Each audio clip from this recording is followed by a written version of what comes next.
All goes to Prabhupada, all goes to Guru and Gauranga, all goes to the evangelists. Hare Krishna. Hare Krishna Maharaj. So welcome everyone to our Bhakti Vaibhava. We're on Unit 1, Srimad Bhagavatam. This is first 3 chapters.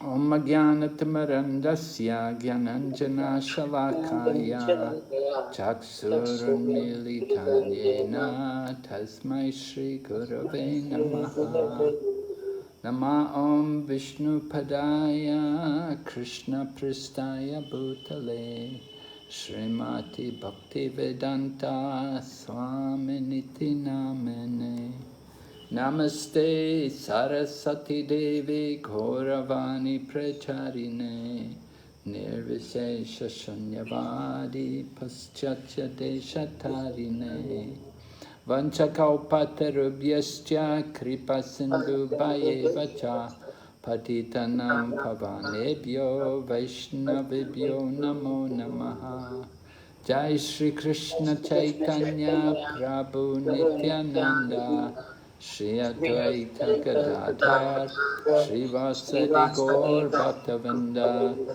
Hare Krishna Krishna Krishna Hare Hare Hare Rama Rama Rama Hare Hare. All right, so here we are, lesson 5 today.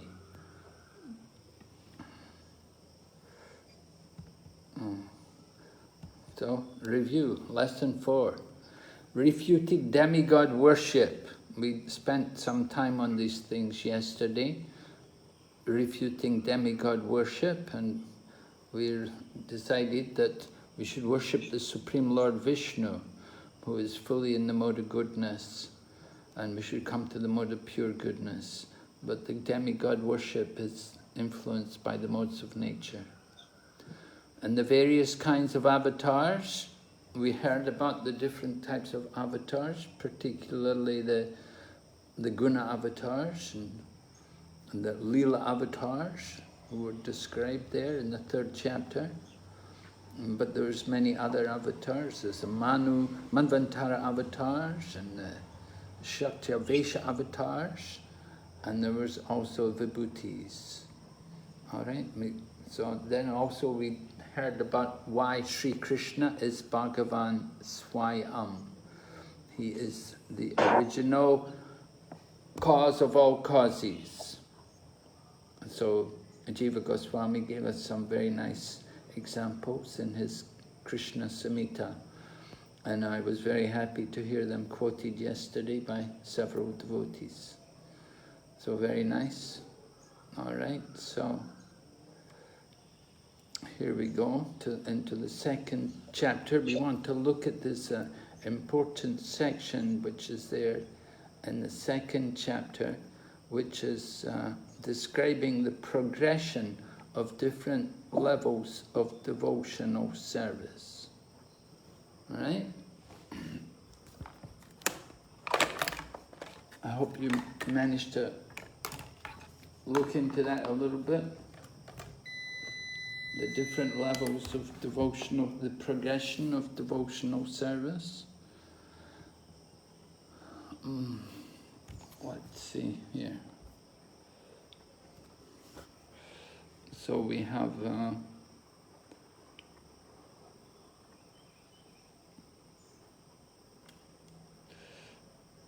we're on the 1st canto.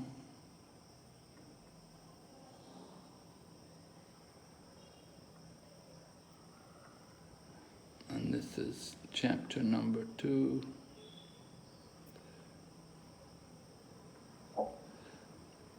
Krishna. Chapter number 2, text number 13.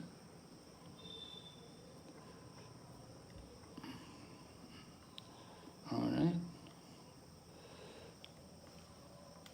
Text number 13. Atapum birdvija shrestha varnashram vibhagasha svanustiktasya dharmasya samsadir haritoshanam. O best among the twice born, it is therefore concluded that the highest perfection one can achieve by discharging the duties prescribed for one's own occupation according to caste divisions and orders of life is to please the personality of Godhead. So that was already spoken to us, and you'll remember the answer to the first question of the sages. They wanted to know what was the ultimate good for all people, what was the Shreya, the ultimate good for everyone, and the answer was given, Savaipum Samparo Dharmo Yato Bhakti Ridhoksaji, that the ultimate good for everyone is to engage in devotional service. And so this same point is being confirmed here, that it doesn't matter whatever duties you may have in the material world, your different duties, caste divisions or orders of life, doesn't matter whether you're brahmachari, grihastha, vanaprastha, sannyas, whether you're brahmin, kshatriya, vaishya or sudra, but the goal of life is to please the personality of Godhead. That's the important thing. So Sutta Goswami was stressing this point in speaking to the sages headed by Shonaka. And he addresses Shonaka, Dvija Shrestha, the best of the twice born. So that's Shonaka Rishi being described there. Right? So that's the verse. And then we jump a few verses up to number 616, and actually Vishwanath Chakravarti Thakur, he describes his progression of devotional service. He takes verses from 16 up to 21, and although it's only 6 verses, he has 14 different levels of spiritual progress. And in this very first verse, this text number 16, he recognizes 5 different levels from the first verse. And so it's very interesting to read his analysis. You can find it in Burijan Prabhu's book, Unveiling the Lotus Feet. So he explains these 14 different levels. We're not going to look at it in so much depth, but we do want to understand something of the progression which is there in these verses. So, Sushrushrosha Dadanashya Vasudev Kata Ruchi Shanmahat Sevaya Vipra Punya Tirtha Nishevanat. By serving those devotees who are free of sin, great service is done. By such service, one gains an affinity for hearing the message of Vasudev, right? Vasudev Kata, Ruchi. Ruchi, that taste, you should understand that Ruchi, that is not referring to the Ruchi which we identify in the 9 different levels of Bhakti. You will all know the 9 different levels of Bhakti, beginning with Shraddha, Ado Shraddha, Tata Sadhu Sangha, Tabhajana Kriya, Anartha Nivriti, Tato Nishta, Ruchi, then Asakti, Bhava and Prema. So that Ruchi, that is different from the Ruchi mentioned here. This Ruchi, this is a preliminary taste which is achieved by the mercy of the orders of serving the orders of the spiritual teachers, by serving the devotees. We get a preliminary taste, but that is not the actual taste which is above Anartha Nivriti. We haven't gone through Anartha Nivriti yet. We still have to go through that. So this verse begins like this, Sushrushro Shraddhadanashya. One has to be engaged in hearing, right? By serving the devotees who are free of sin, great service is done. By such service you get affinity, you get an attraction for hearing the message of Vasudeva.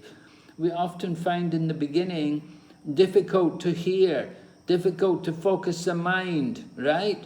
Maybe even right now you're having difficulty to focus the mind is wandering, and you're thinking, how long is this going to take? We hope we're going to finish soon. Well, how do we get more taste? So it's described here, Mahat Sevam, by serving the devotees. The Punya Tirtha Nishevanat. Tirtha doesn't only mean a holy place, but it also refers to the spiritual teachers. Just like we had Bhakti Tirtha Swami, right? So Tirtha is the spiritual teachers. Punya Tirtha Nishevanat. By serving those people who are free from sin, then great service is done. And we get a taste for hearing the message of Vasudeva, this Vasudeva Katha. Right? And then the next verse goes on to describe what is the result of that hearing. Srinvatam Swakata Krishna Punya Shravana Kirtana Hridyanto Stohi Abhadrani Vudunoti Suritsatam. Another important verse is describing how Lord Krishna, the personality of Godhead, who is the super soul in the hearts of all living entities and is the benefactor of the truthful devotee, he cleanses the desire for material enjoyment from the heart of the devotee, who has developed the urge to hear his messages, which are in themselves virtuous when properly heard and chanted. All right, so note the connection with the previous verse. The previous verse was describing how we develop the taste. We develop the taste for hearing by serving the devotees. Serving the devotees, we develop a taste to hear the Bhagavatam. There's the person Bhagavatam and the book Bhagavatam. So the person Bhagavatam can help us to develop a taste for hearing the book Bhagavatam. By their mercy, they can bring us in. And with the result of their mercy, we develop an urge to hear. So that urge to hear is described here in this text number 17, that because we've developed the urge to hear about Krishna, so Lord Krishna in the heart cleanses the desire for material enjoyment. Right? Within the heart, of course, we have a lot of dirty things. We have a lot of anarthas. Abhadrani. Abhadrani means the inauspicious things. So these things are removed by hearing the glories of the Lord. So this is the next stage. And then after that, then we go on to a verse which probably, Hare Krishna, can you hear me okay? Yes, Maharaj. Yes, Maharaj. Okay. Yes, Maharaj. Yes, Maharaj. Internet's a bit unstable, I understand. Okay, so we go on to text 18. Nasta prayesh vabhadreshu nityam bhagavata sevaya bhagavati utamashloke bhaktir bhavati naishtati. Naishtaki, right? Naishtaki. Bhaktir bhavati naishtaki. This is the results. Lord Krishna is cleansing the desires from the heart, and the result of that cleansing of the desires of the heart is we develop more taste. So, text 18 describes, by regular attendance in classes on Bhagavatam, and by rendering service to the pure devotee, all that is troublesome to the heart is almost completely destroyed, and loving service unto the personality of Godhead, who is praised with transcendental songs, is established as an irrevocable fact. So you can see that the result of cleansing the heart, it's mentioned cleansing the heart, not fully, but almost, almost completely destroyed. What Prabhupada gave one lecture, he spoke about it. He said, just like if you have got rid of 75% of the anarthas, then almost destroyed. And so you come to that stage of nishtaki, nishta, steady. You become steady in your Krishna consciousness. Because you've got rid of the anarthas, the different anarthas which are there. Remember, these different anarthas are things like, yes? Kama, Krodha, Lobha. Well, those are not exactly, of course, those are definitely anarthas, but there's many other things, subtle things.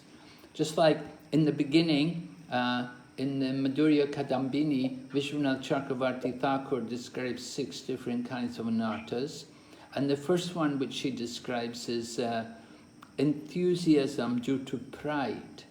Just like in the beginning, someone's a very new devotee, and we think, this is easy. I can do this. This is very easy. This is not trouble for me at all. And we're thinking like that. We're actually thinking, oh, Krishna consciousness, no big deal, very simple. And we're just new devotees. We've just begun. We don't realize what we have to go through. But that kind of enthusiasm in the beginning is due to our pride, or you could call it false ego, but that's often there in the beginning. And then later on, there's also there's of course offenses, and anarthas due to offenses, like in seva aparad, or in japa, nama parad, or Vaishnava parad even can be there. And so these things, they're all different kinds of anarthas. And then attachments to material facilities. Particularly, one thing is, as we become more, maybe more senior in our practice of Krishna consciousness, we're often given more facilities, and we become attached to enjoying these facilities. We become attached to the fame and the prestige, and we become attached to the honor and respect which is given to us. So that's also that's one anartha also, which is not helping our Krishna consciousness. We have to be careful of these kind of things. So you can see the anarthas are subtle as well as gross. And we have to remove all of these different anarthas in order to really clean the heart. And so it's mentioned here, the heart is cleansed almost to nil. The dirty things in the heart are destroyed almost completely. We need the mercy of devotees also. That's very important. If you get the mercy of the devotees, then that can help to remove a lot of dirty things from the heart. So taking the shelter of senior Vaishnavas, and even though we may be a Vaishnava, or we may think we're important, or a senior devotee ourselves, we should always have somebody who's at least our equal and even more than us, and then we can get a lot of mercy and a lot of purification from their contact. So, nasta prayesh abhadreshu, again abhadreshu, inauspiciousness is removed by nityam bhagavata sevaya, by serving the Bhagavat, by serving the person Bhagavat and the book Bhagavat. So they're not different, the book Bhagavat and the person Bhagavat. We want to take advantage of that, and that will bring us to this nishta, that stage of being steady in our Krishna consciousness. It will get us through the anarthas, and we come to that stage of nishta. And then what comes after that, after we get to that stage of nishta? So then the next verse describes that. Text 19. Tada rajastamo bhava kama lobodayaschaye cheta eter anavidam stitam sadve prasidati. So this is describing about the removal of the modes of nature. Prabhu was mentioning about the lust and the anger and the greed. Yes, these things have to be removed because they are due to the influence of the modes of nature, passion and ignorance. So, as soon as irrevocable loving service is established in the heart, the effects of nature's modes of passion and ignorance, such as lust, desire, and hankering, disappear from the heart. Then the devotee is established in goodness, and he becomes completely happy. So, this is a sign that one is actually progressing from the Nishta stage. You see, he's got rid of the anarthas, and he's overcome the influence of the modes of nature, the modes of passion and the modes of ignorance. He's come out of these modes and he's come to be established in the mode of goodness. Titam sattve prasidati. He's become established in the modes of goodness. So this is a very nice condition, because he'll be, when he's fixed in the mode of goodness, he'll be actually satisfied. Of course, a brahmana should be in the mode of goodness. So we want to be more than a brahmana. We want to go on from the position of the brahmana to become a Vaishnava. And that means to come to the stage of Shuddha Sattva, to transcend even the mode of goodness and to come to the stage of pure goodness. So this getting through the modes of nature, coming up to the mode of goodness, and then going on from the mode of goodness into the mode of pure goodness. So text 20 describes, Evam prasana manaso bhavavat bhakti yogataha bhagavat tattva vijnanam mukta sangasya jayate. Right? Thus established in the mode of goodness, the man whose mind is enlivened by contact with devotional service to the Lord, he gains positive scientific knowledge. Bhagavat tattva vijnanam, right? The vijnanam, the tattva vijnanam, scientific knowledge of Bhagavan. So he's gaining positive scientific knowledge of the personality of Godhead in the stage of liberation from all material association. Mukta sangasya jayate. Liberated from all material association. So he has to come up to the stage of unalloyed goodness. This is describing the stage of pure goodness, Shuddha Sattva. And then we're seeing he's actually getting perception of the Lord. That is Bhagavat Tattva Vijnanam, actual scientific realization or vision actually of the Lord. So these different stages are all mentioned here. We'll have a little quote from Srila Prabhupada. All right, someone like to read for us? Bhaktya Shrut Grihitaya. Bhaktya means you have to execute the devotional service under the direction of a proper spiritual master. Bhaktya Shrut Grihitaya. And you have to hear about Krishna. Two things must go on. Just like here you will find the Archa Vigraha, worshipping the deity is going on. But if simply this thing go on, because none of us are expert, there must be Shrut Grahitaya. We must hear about Krishna also. Two things must go on parallel lines. Srimad Bhagavatam 1.2.10, Bombay, December 28, 1972. I'll just read for you the translation of this text number 10 from the second chapter. It's a powerful verse. Sutta Goswami speaking strongly against materialistic activities. He says, life's desires should never be directed towards sense gratification. One should desire only a healthy life or self-preservation, since a human being is meant for inquiry about the absolute truth. Nothing else should be the goal of one's works. All right? We shouldn't be worrying about wealth, economic prosperity. We just want self-preservation. If you can just maintain ourselves, that's enough.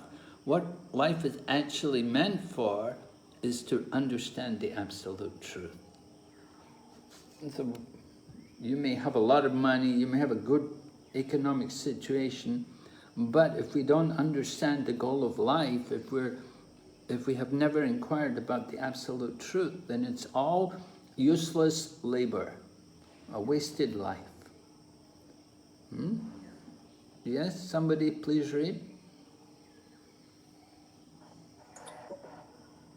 Kirtitavyascha. You are hearing about God. Now you have to spread it. Kirtitavyascha. Not that, oh, I have known God. That's all right. Let me be satisfied. No, you must preach. That is another business. Because people are ignorant. They do not know what is God. They are manufacturing God. They are accepting some rascal as God. So what is real God? You must preach. Srimad Bhagavatam 1-40, Los Angeles, August 17, 1972. So text number 14 reads, therefore, with one pointed attention, one should constantly hear about, glorify, remember, and worship the personality of Godhead, who is the protector of the devotees. So Prabhupada is stressing to the devotees there in Los Angeles the importance of preaching. You must preach. So much need for people to be educated. People didn't get that education. And because they didn't get that education, everyone's suffering. So those of us, we're fortunate. We've received this education. We have to be willing to share it, to give it to others. It's important. It's pleasing to Prabhupada when we preach. Right? Riddhi antas tohi. Remember the verse? Nasta prayesh vabadhashun. Bhagavati. Right? Riddhi antas tohi abhadrani vidunoti surit satam. Oh, go back, just a minute.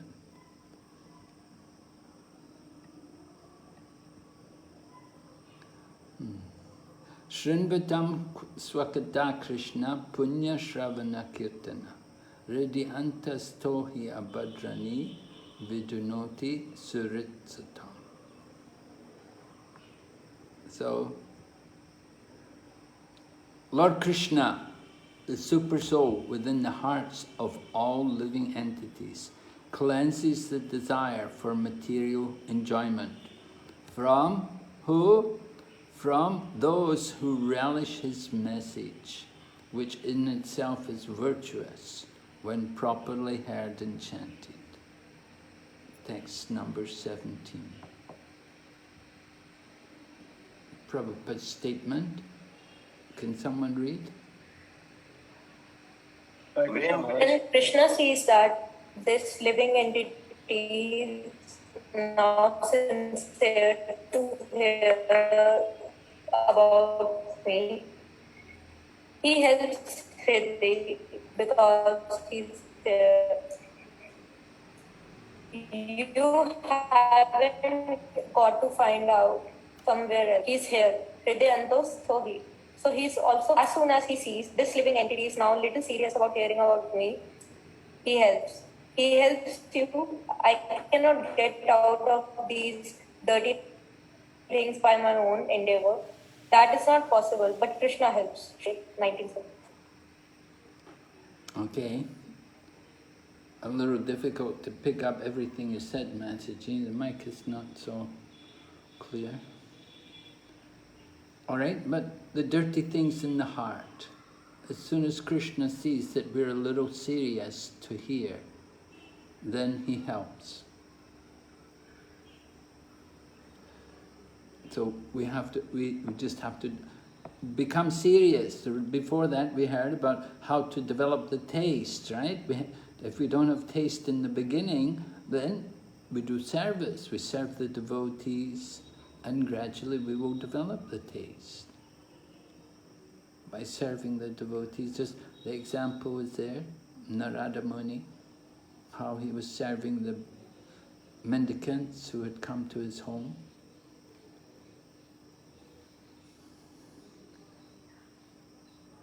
So Prabhupada said, you don't have to go to Himalayas to find God. He's here. He's in our heart. He's within everything. We just have to get rid of all the dirty things from the heart. Then we can properly understand how the Lord is there with us.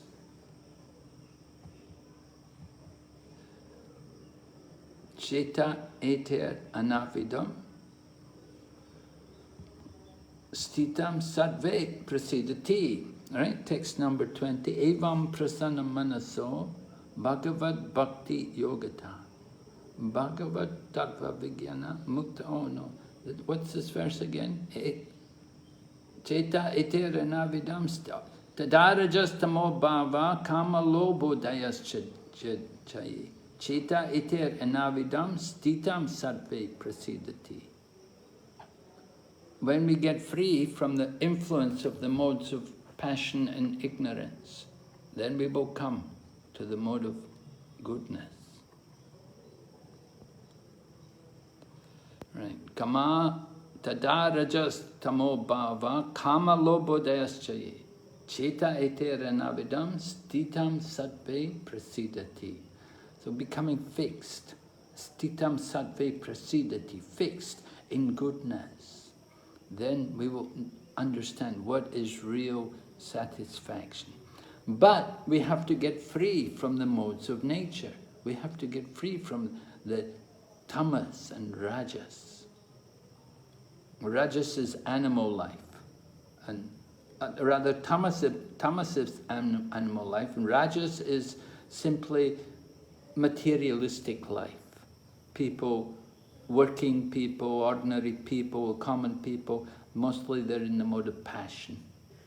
They have a job, they're working, you know, they may be living on a nice standard or they may be on a more frugal standard, but generally it's an influence of the mode of passion. But we want to come above these modes and come to the mode of goodness, and then even transcend the mode of goodness, where the mind is no longer affected. So then you're fixed, fully fixed in goodness, when the mind is no longer disturbed. When we come to the stage of nishta, then sometimes the mind will go, but we have enough strength, we can bring it back. But if we can get beyond nishta, ruchi, asakti, come to the stage of asakti, then we'll be so strong in Krishna consciousness that even if the mind goes, we'll bring it back automatically, without thinking, without making an effort by ourselves. Automatically the mind will come away from material thoughts. So that is the nature of asakti, that we're really fixed in goodness. Prabhupada explains here from a lecture on this verse, text number 19, without coming to the platform of sattva gun or Brahminical qualification, one cannot make any advance in spiritual life. Therefore, in our Krishna consciousness movement, we first of all bring anyone to the platform of Brahmana. And Prabhupada's making a point, we bring anyone to the platform of Brahmana. It's not a question of what caste you're born in or anything. We bring everyone. We want to bring all the devotees up to the Brahminical platform. Of course, they may not be Brahmanas by qualification or by occupation, but we try to bring them up to that platform of Brahmana and go on to become devotees, to come to the Vaishnava platform, to transcend even goodness. And so we have to come up to the mode of goodness. That's the Brahminical qualification. And then make advancement to the transcendental platform, pure goodness, above the mode of goodness. So, this is the process of Krishna consciousness. Prabhupada explains further, simply to become free from the modes of ignorance and passion is not sufficient. One must be free from the modes of goodness also, this so-called goodness. Then you come to the transcendental platform. That is called Sarvopadi Vinirmuktam. Sarvopadi Vinirmuktam tat paratvena nirmalam. Sarvopadi Vinirmuktam. Sarvopadi, upadi meaning designations. So this is another definition of pure devotional service, which you'll come across when you study, or you've already studied, of course, Bhakti Shastri, so Nectar of Devotion, you remember this. Sarvopadi Vinirmuktam. When we give up all of these designations, all of these upadis, we designate ourselves. I am Brahmana, or I am sannyasi, or I am guru, or I am what woman, or like we designate ourselves, so many material designations. But when we come to the transcendental platform, we give up all of these kind of designations. The spirit soul is not Brahmana or Kshatriya or Vaishya or Sudra. The spirit soul is not a Kshatriya or a Vaishya or a whatever, a Brahmana or a Sudra. Spirit soul is the servant of Krishna. So we have to be fixed on the transcendental platform. So that is the meaning of Sarvopadi Vinirmuktam, to give up all the designations, get rid of all of this ignorance, this upadis, which envelop us, which cover us. And we identify ourselves in so many ways. So Lord Krishna is explaining this level of spiritual advancement in text 19. Get free from the mode of passion and ignorance and come to the transcendental platform. And then become fully established in the mode of goodness and become actually happy. All right, so we're going to look at the different levels of devotional service as they're described. So we begin here from text number 12. Touch Shradadana Munayo, right? This is the first level, describing faith. We have to have some faith in the beginning. Touch Shradadana Munayo Jnana Vairagya Yuktaya. Pashyanti Atmani Chatmanam Bhakti Shruta Grihitaya. Bhakti Shruta Grihitaya. We just heard Prabhupada was quoting that Bhakti Shruta Grihitaya. So that verse reads that the seriously inquisitive student, well equipped with knowledge and detachment, realizes the absolute truth by rendering devotional service in terms of what he has heard from the Vedanta Sutra. So this is text number 12. This is the beginning of his spiritual progress. He's a seriously inquisitive student. And he's got some knowledge and he's got some detachment. He's going to develop detachment. He's got some knowledge and detachment, but it will develop as he goes on. But he's heard something from Vedanta Sutra. So he's come to devotional service. And this is the beginning, that he has some faith. And then the next thing, after faith, then sadhu sangha, association with devotees. Right? We have a little faith in the beginning, but it's difficult for us to hear. Hearing the Vedanta, it's not so absorbing, a lot of philosophy, maybe some difficulty to focus the mind and fix the mind. How to develop a taste for hearing. So, text number 16 is quoted as describing sadhu sangha, the association of devotees. Syanmahat sevaya vipra punya tirtha nishevanat. Right? Sushrushrosha dadanashya vasudev kataruchi. Syanmahat sevaya vipra punya tirtha nishevanat. By serving the devotees who are free from sin, great service is done. And by such service we get an affinity for hearing the message of Vasudeva. So we develop a taste for hearing. Then the next stage, bhajana kriya. We have to practice hearing. Shrinvatam swakata Krishna.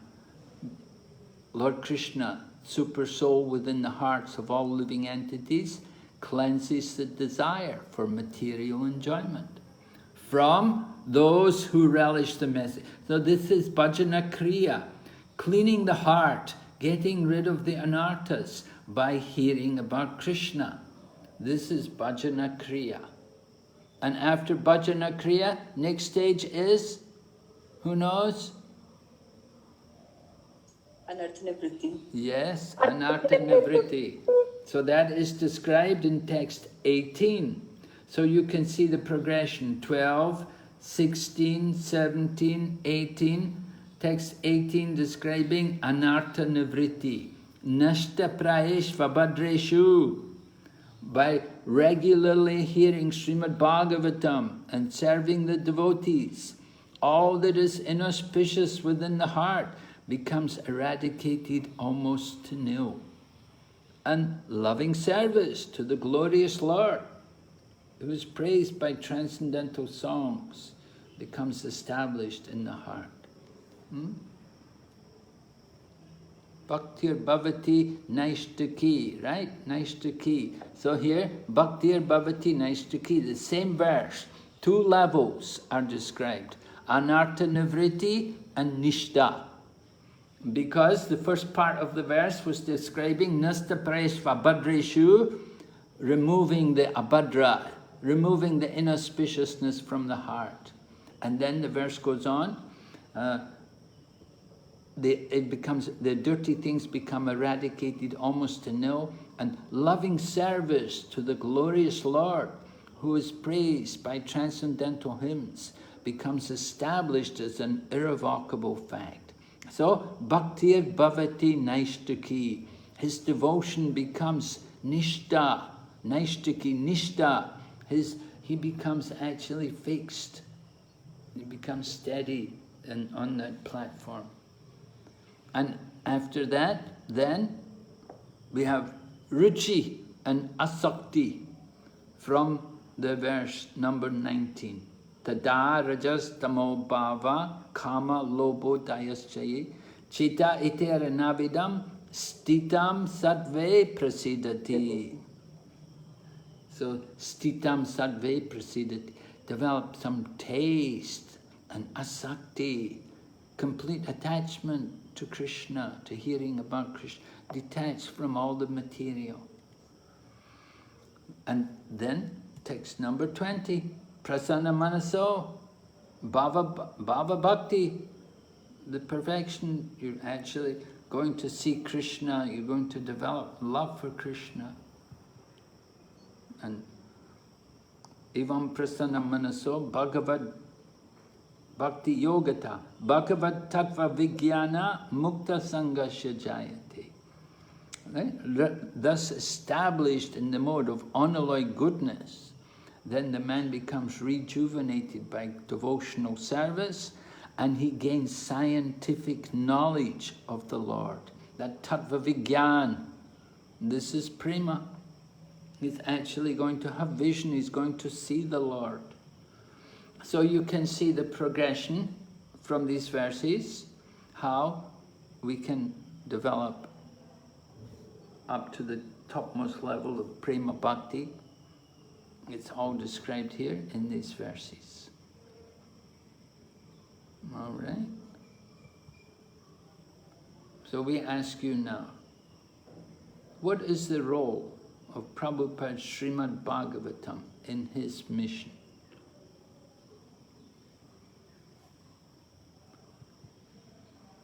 And here, we're going to do it like this. Well, how many people are here today?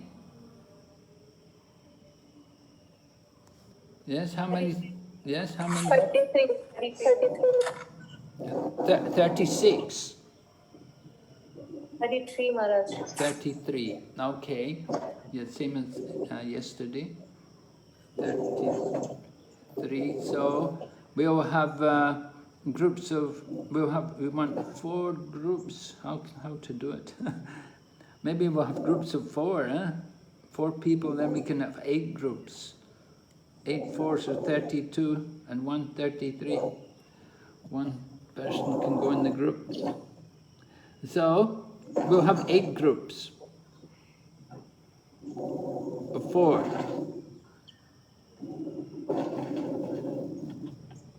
One group of 5. And the first 2 groups, well, group 1, 2, 3, 4, right? It's mentioned here, 1, 2, 3, 4. And then group 5 will do also preface. And group 6 will do 1, 1, 4. Group 7, 1, 1, 16. And group 8, 1, 2, 5.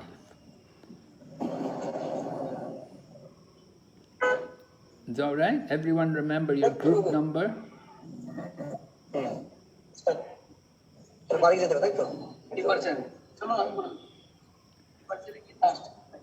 Hello, Hare Krishna, which group I am? I don't know.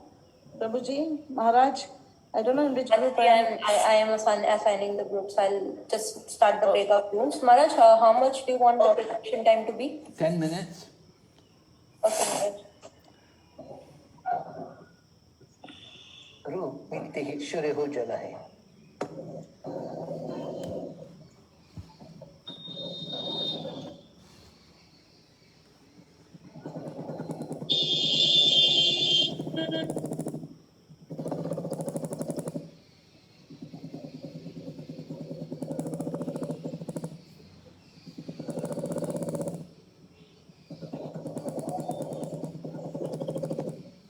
One. Yes.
Hare Krishna.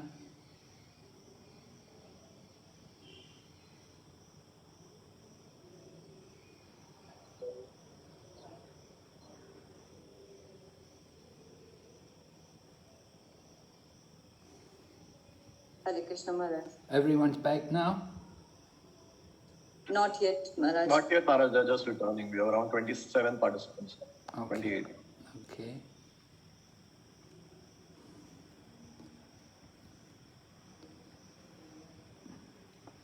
Yeah, around 32 are back, so maybe we can start, Maharaj. All right, so let's hear from group number 1, who were doing the preface. Would you like to tell us something about Prabhupada's, the role of Prabhupada Srimad Bhagavatam in his mission? Or maybe we could start with group number 5. Who's group 5? Hare Krishna Maharaj, myself, Nitesh Goel Prabhu, Padma Radha Mataji and Radha Pada Das Prabhuji, we represent group 5. Okay, Prabhu, would you like to tell us something about what you discussed on Prabhupada's role? Yes, Maharaj. Based on preface? Yes, based on preface, we will, each one of us will speak one point. So I would request Nitesh Goel Prabhuji to start, and then I will speak, and then Padma Radha Mataji will explain her point. Okay. Hare Krishna Maharaj. So in the preface it is given like disparity in human societies due to lack of principles in a godless civilization. So Srila Prabhupada's Srimad Bhagavatam plays a very important role. Like it is given there is a need of clue as how to human society can become one in peace, friendship and prosperity with a common cause. So like Srila Prabhupada taught us that we are not this body, we are soul. And it also helps, Srimad Bhagavatam also helps us to re-establish our lost relationship with the Supreme Lord. So this is one of the points that we discussed, like how it helps everyone to come under at one place and to, like we can say, have a place where we can purify ourselves and re-establish our relationship with the Supreme. Thank you, Prabhu. So the next point we would like to explain is about the what Srila Prabhupada mentions in the preface is re-spiritualization of the entire human society, and also about the Srimad Bhagavatam's role in doing that and helping the human society to go beyond what they are currently looking for. So Srila Prabhupada's mission was to re-spiritualize everyone because of the godless nature that the current human society is going through. They're forgetting their relationship with the Supreme, and they are headlong busy in creating material comforts and material necessities. But that is again, there is, Prabhupada mentioned in the preface, that gives a pinch to them that still there are endless quarrels on small things. That tells us that the economical growth and that the technological growth, whatever the current materialistic growth that current human society is going through, is not helping them really, because they are losing on their spiritual aspect. And Srila Prabhupada here stresses that re-spiritualization of the entire human society is possible through Srimad Bhagavatam, which is a very, very authoritative scripture. In his preface also, he tries to emphasize that this is a very authoritative scripture, which is given by Vyasadeva, who has given this is again a commentary on Vedanta Sutra. He mentions that, which will help human beings not only to understand the source of entire universe, but also to realize and understand what is their relationship with the Supreme and how they can attain the perfection in their life, the real happiness that they are looking for. So that is the role of Srimad Bhagavatam. Mataji, next, Padma Radha Mataji, you can explain. Thank you, Prabhu. So Maharaj, another last point what we discussed was that this Srimad Bhagavatam is actually a talk between Maharaj Parikshit and Sukhdev Goswami, which is a very practical application for today's people that everybody wants, if not everybody, but many of us would like to know what is the role and what to hear, what to chant, what to remember, what to worship. Yes, at the time of death, but in relation to Prabhupada's mission, we don't know when we are going to die. Parikshit Maharaj was lucky that he knew that in 7 days he was going to die, but we don't know when we are going to die. So his mission was to spread the awareness, as Prabhu discussed, as we are not the body, we are the soul, and working towards it by reading Srimad Bhagavatam. Thank you. Okay, thank you, Mariji. Yes. Okay, is that everyone from group 1? Group 5, yes? Yes, Maharaj. Okay. Can we go back to group number 1? We're also working on the preface. Yes, Maharaj. Hare Krishna, Maharaj. I'll be presenting on behalf of group number 1. So, as we see in preface, Prabhupada mentions that human society is broader than in the Middle Ages, and the ideals of spiritual communism, according to Srimad Bhagavatam, are more or less on the oneness of entire human society. So many people are externally putting efforts for the oneness of society by creating various types of isms, which Prabhupada used to refer as well in Isha Upanishad as well. He mentioned in detail about this. But how Srimad Bhagavatam defeats all of this, and it actually leads to the oneness of entire human society. The rest of the isms might not, but Srimad Bhagavatam would be able to do that. And this was one of the purpose of Srila Prabhupada, to bring the members in a society towards Krishna. So this is one of the purpose of Srimad Bhagavatam in Prabhupada's mission. The other one which was highlighted in preface is that as we know that in human society, there's a lack of because of lack of principles, there's a godless civilization. And for such godless civilization, Prahlad Maharaj himself used Bhagavatam to change the demonic face of society. So Srimad Bhagavatam is capable of changing even the demons of society. So definitely the disparity in human society, which is due to the lack of principles, can be changed by the study of Srimad Bhagavatam. Hence, Prabhupada always inspired the preachers to that Srimad Bhagavatam should be introduced in schools and colleges.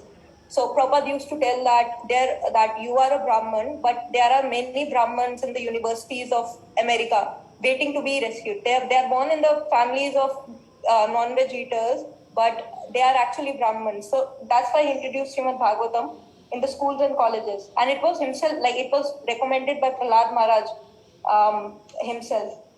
Also, another purpose is that we know Prabhupada wanted to establish supremacy of Vedic literature and wanted to establish supremacy of Krishna as the Supreme Personality of Godhead by a systematic propagation of knowledge. So so we know that Prabhupada mentions in preface that Srimad Bhagavatam begins with the definition of ultimate source and is a bona fide commentary on Vedanta Sutra by author Vyasdev himself. So all the disparities, all the confusion about Vedanta Sutra is finished by the study of Srimad Bhagavatam, which was the purpose of Srila Prabhupada, to establish supremacy of Krishna, and so that people don't get confused about who's the actual Lord and how he should be worshipped. At last, Prabhupada mentions the slok from Srimad Bhagavatam, where he mentioned that, on the other hand, the literature is full of description of transcendental glories of name, fame, form, and pastime. And just by reading it, it is meant to bring a revolution in impious life of misdirected civilization. So we know by this that Prabhupada always empowered preachers to use Srimad Bhagavatam, because by the study of Srimad Bhagavatam, impious life of misdirected civilization can be brought on the right path. And one of the goals and mood and missions of Prabhupada was to establish this society where everyone can focus to get back to serve each other and to serve Krishna, who is the ultimate Lord. So this is what all we discussed. So are you telling me that young children should also begin to study Srimad Bhagavatam? Yes, Maharaj. Maharaj, that day I think in class you were only giving that example that there was this Mataji who used to homeschool her children based on Prabhupada books. And they went on to get, in privileged universities. They didn't go to external schools, just Prabhupada books and study of Bhagavatam. So just by study of Bhagavatam and, other books, one can also succeed in material life as well as in spiritual life. So this example, Maharaj, you only gave in the previous last classes. Okay, thank you. All right, so we'll go ahead. Let's hear now group number 6. Right, group number 6, dealing with the fourth verse of the first chapter of the first canto. Group number 6, and with later. Yes. Maharaj, in this text 1.4, it is seen that the Naimisharanya sages are performing sacrifices. So, and we are discussing about the role of Srimad Bhagavatam in Prabhupada's mission.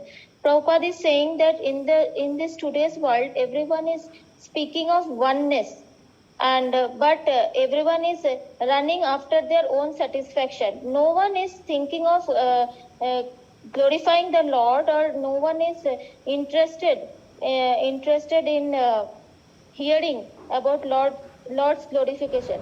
But the devotees of the Lord, they are only interested in the satisfaction of themselves only, but not after their own pleasures. Like in Srimad Bhagavad Gita 3.9, it is said that Jagartham karmano hatra lokayam karma bandhana tadartham karma kaunteya mukta sangha samachara. So here Prabhupada is saying that it is said that anything performed in the material world for any reason other than for pleasure of Lord Vishnu causes further bondage for the performer.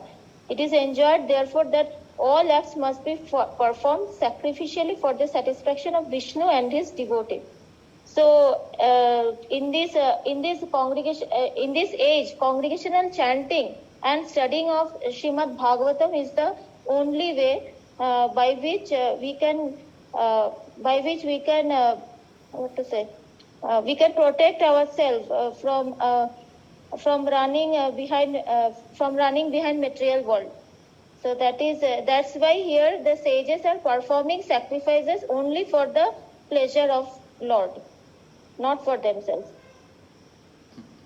Okay, so how does this relate to Srila Prabhupada's Srimad Bhagavatam? Prabhupada's mission in writing Srimad Bhagavatam. Like Prabhupada is saying that the leaders of people are very much anxious to live in peace and friendship, but they have no information of the simple method of hearing the glories of the Lord. These foolish leaders want to completely deny the existence of the Lord.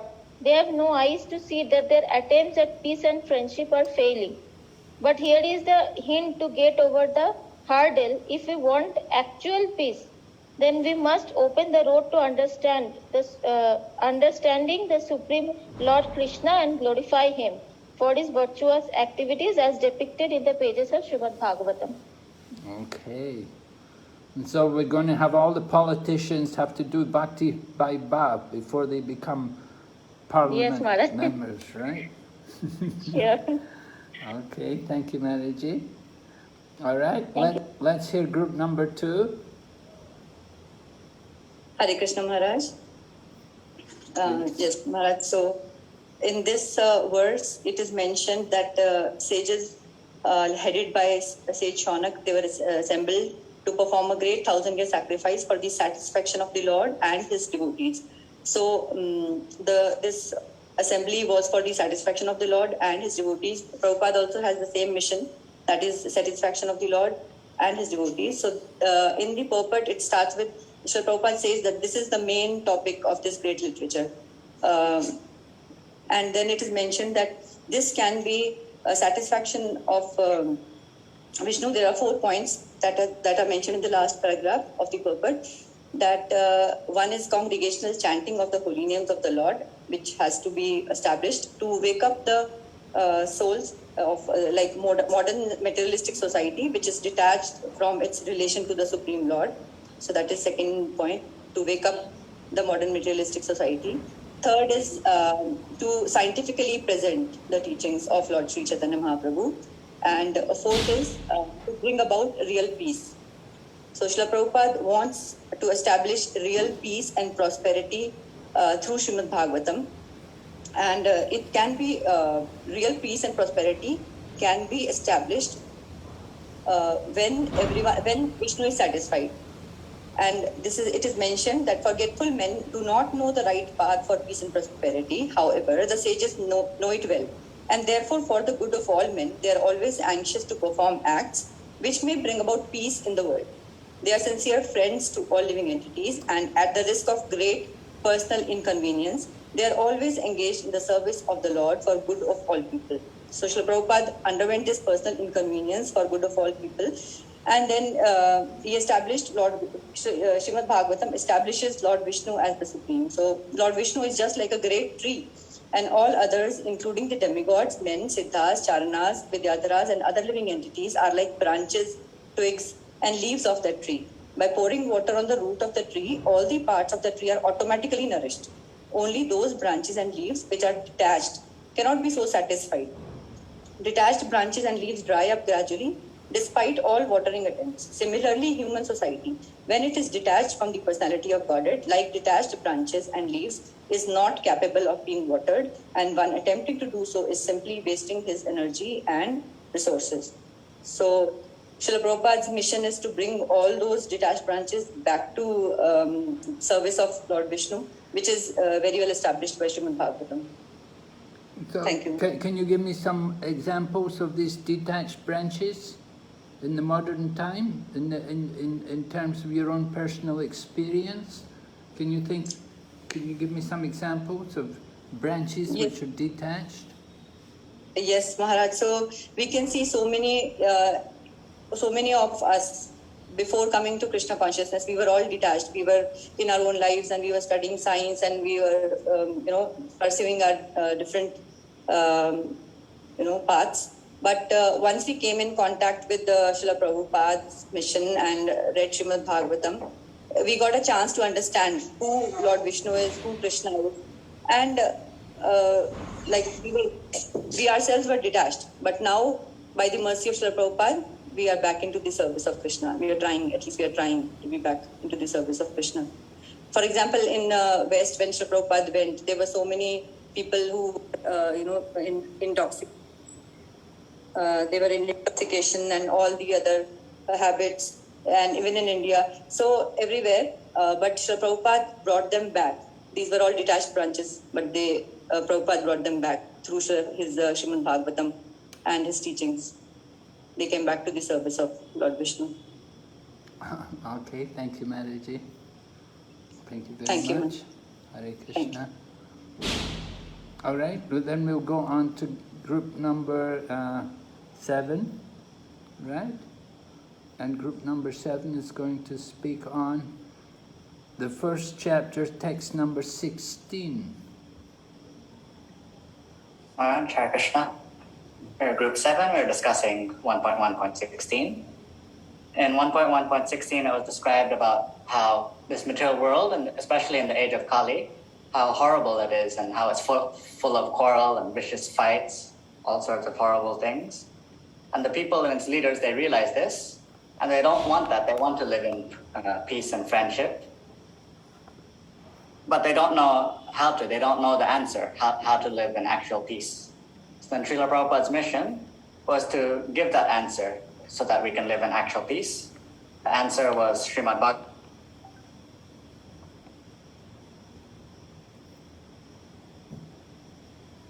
Focus on him, and then we get actual peace. This is such an easy method as well, in contrast to other methods of trying to get actual peace, and it's also very effective. So that was his mission, to give actual peace to the world. Are we just looking for a formula for peace? It sounds like it's, many other peace organizations, you have United Nations and things like this, are we just trying to compete with them to give peace? Is that just simply the goal? It could incite some people to join, but once they join, they can realize a higher goal of becoming Krishna and serving the Lord, pleasing him, becoming his pure devotee. Yes, in Prabhupada's time, there were many young people. They were also, you know, we would even there would be protesting, and they would say, ban the bomb, and you know, we want peace, and they say, make love, not war, you know, this kind of thing. And so the idea of what is peace, you know, people have their own speculations about a peaceful world. But how can you have peace so long as you're killing the cows? So, you know, we have to understand the difference in presenting Krishna consciousness. It is not just simply a peace movement, but we want to give the actual standard of what is peaceful existence based on spiritual knowledge, understanding how the Lord is in the heart of all living entities. We cannot have peace in the world so long as there's killing of animals. Slaughterhouses are being maintained. So how can we expect to have peace? So we have a long way to go in preaching to people. What is the real meaning of peace? And certainly when we read Srimad Bhagavatam, then it's a whole new concept. We actually come to the transcendental platform to understand peace on the higher level, not just simply in terms of mundane material vision, not just some kind of speculative philosophy, but actual peace based on controlling the mind and senses and understanding the presence of God in everywhere, in everything. Of course, we have the peace formula in Bhagavad Gita, so that Bhagavad Gita also gives a primary definition of peace there, but that is much more expanded in the pages of Srimad Bhagavatam. Okay? So we'll go ahead, and then we have still group number 8, is it? Who's next? Group number 3. What group number, Prabhu? Group number 3. 3? Yes. Oh, okay, Prabhu, yes, group number 3, yeah. Hare Krishna, Maharaj. So we have to present on sloka 1.1.16, and here we discussed about, like, if they talk about this sloka, we can divide into 4 sections and we will find the relevance. So first is in the sloka says that Syan Mahata Sevya Vipra, that is service to the great devotee. Now Prabhupada says that in this present world, it is a world of atheists, and where instead of serving everybody, our leaders are required to be served. They always want to be on media. So since they are not God conscious, they are more self-centered rather than serving others. So that is where this Srimad Bhagavatam talks about that. If we do all our activities keeping Krishna at the heart, at the center, then we will develop a real tendency of serving others rather than serving ourselves on sense enjoyment. Then second part, it talks about Sureso Sradha Nasya, that is hearing with ear and attention. So in the age of Kali Yuga, nobody want to listen and everybody want to speak. And so that is where the Srimad Bhagavatam emphasize about Sravanam gives a very high importance, because unless you do not hear, you cannot understand the situation. So in practical world, solving the problem, it is more important to hear others rather than always speaking and self-imposing on others. Then third aspect, it talks about Punya Tirtha Nisvena, serving those who are freed of all vices. So in the present age of Kali Yuga, Prabhupada say that everybody is full of vices, all these greed, lust, mad, matsya. So Srimad Bhagavatam talk about it is not only the external purifications, but purifications from inside. So once the purifications takes place from inside, then only the actual disease can be addressed.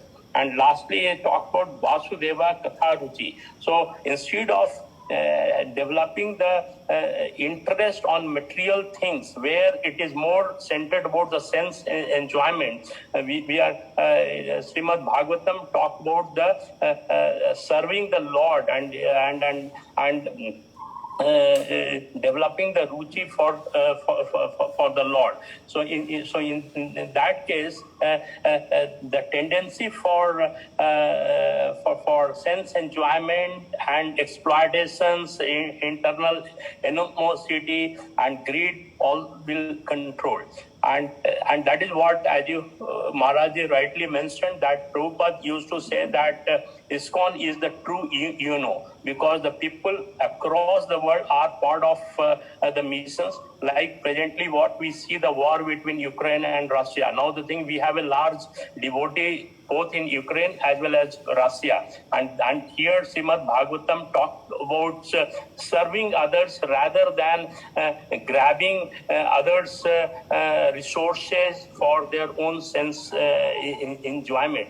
So overall, there's in the light of Srimad Bhagavatam, it can lead the world in a much more peaceful fashions, where the interest of all the humanities can be well taken care of, where the exploitations of resources will be minimal, and we can have together, we can have a happy life with a purpose, not to serve the interest, self-interest and sensual happiness, but look for larger happiness and where the Krishna is at the center of it, and we can go for, instead of sense enjoyment, serving the humanity, and together serving the Lord and achieve lasting peace. Our other colleague would like to mention that we discussed, Prabhuji. So otherwise, this is all what we discussed. Okay, thank you, Prabhu. All right. Okay, so we have to move on. The last group, group number 8. Hare Krishna Maharaj, I'm representing the group number 8. Okay, in text, chapter 2, text 5, 3 main things was mentioned in the verse itself. That is, one is that regarding the question and answer related to Lord Krishna and the welfare of the world, and what kind of question can satisfy the self, and the purport. Prabhupada, in the first paragraph, Prabhupada described that the supremacy of the Lord as the personality of Godhead or absolute truth, and he gave reference to Bhagavad Gita chapter 15, and in the Hare Krishna. So in that part, that the question that pertaining to Krishna are the sum and substance of all the Vedic inquiries.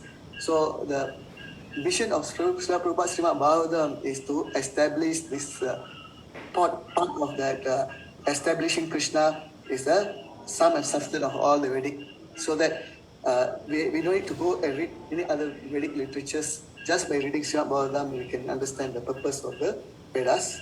A second part is that there's so many different type of question and answers, but then ultimately the satisfaction of the soul can only be obtained by question and answer on the subject of Krishna.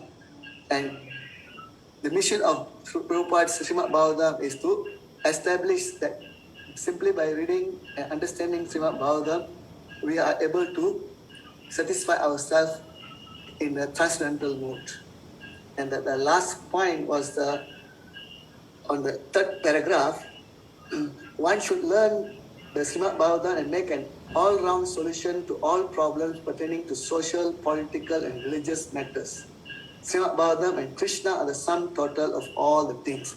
And this actually fulfill the purpose of ISKCON number one, the system to systematically propagate spiritual knowledge to society at large and to educate all people in the techniques of spiritual life in order to check the imbalance of values in life and to achieve real unity and peace in the world. So, by having this Srimad Bhagavatam, we can solve all this problem in this material world, give a spiritual a solution to all material problem, either social, political, or religious matter. So this is the main reason why the Prabhupada Bhagavatam play the role that Srimad Bhagavatam role play in this society actually at large. Okay, thank you, Prabhu. You know, as a college lecturer, have you been able to introduce Srimad Bhagavatam in the college there? We have distributed quite a number of Srimad Bhagavatam set to the colleges, and some of the students and lecturers, we are cultivating them to go and read and do some of the taking part in our program. Very good, very good. Good to hear. Thank you, Prabhu. All right, let's hear from group number 4.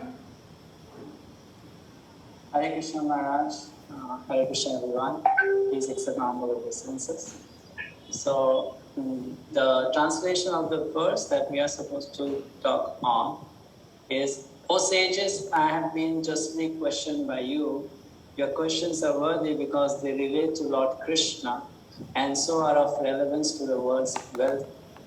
Only questions of this sort are capable of completely satisfying the self. In this whole translation and purport, Srila Prabhupada uses the word Krishna 11 times. And we can see Prabhupada uses this word Krishna very often in all of his writings. So it's pretty clear that of all the purposes that Srila Prabhupada has, the main purpose is bringing people closer to Krishna. That's the main goal. That's the goal of Srimad Bhagavatam. The final subject of Srimad Bhagavatam is Ashray Tattva, and that is Krishna, the Samam Bonam. And Prabhupada once mentioned that the desire of a sadhu is that everyone should become happy. Sarve Sukhina Bhavantu.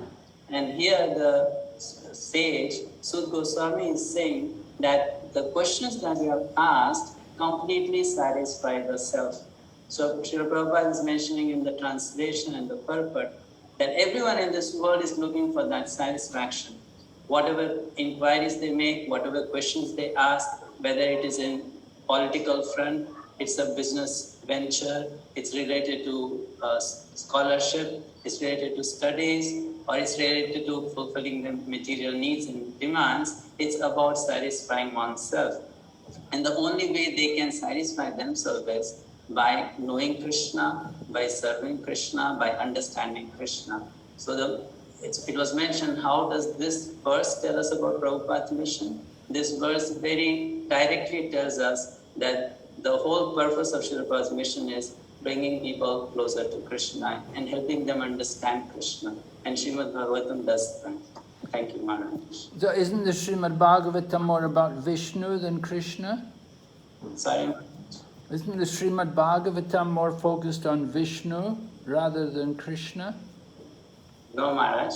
It's focused on Krishna and all the incarnations of Krishna. But all the cantos, they seem to be about Vishnu and his incarnations.